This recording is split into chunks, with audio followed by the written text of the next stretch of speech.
ఇవాళ నా week off. ఇవాళ చాలా చాలా ప్లాన్లు ఉండే. ఫస్ట్ అయితే 10 గంటలకు లేచి చాయ్ అయితే తాగిన అనమాట. చాయ్లోకి రాత్రి పద్మకి వేసిన నమక్ పేడ తెచ్చుకొని మంచి తిన్నా. ఆ తర్వాత శిలతక్క వాళ్ళు వచ్చిర్రు సడన్గా. అంటే మా పెద్దక్క ఫోన్ చేసింది, వాళ్ళకి బియ్యం పోస్తున్నా రావే అని.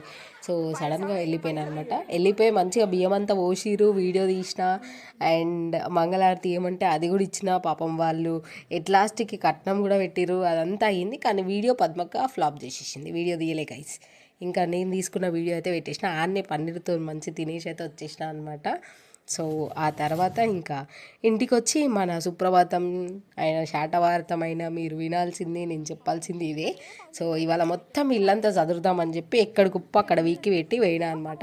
సో వచ్చిన తర్వాత చేద్దామని స్టార్ట్ చేస్తే మా సోని నేను చెప్తా అంటుంది. సో వీక్ ఆఫ్ తీసుకొని జంగంకి పోకుండా ఉన్నాను అని అంటే ఈ రూమ్ పనే పెట్టుకున్నట్టు ఖచ్చితంగా ఇట్లా చదువుతా అని చెప్పేసి రాత్రి వాషింగ్ మిషన్లో వేసి తీసుకొచ్చిన బట్టలన్నీ. సో అసలు చదివినా చదరలేదా అదంతా నెక్స్ట్ వీడియోలో పెడతా.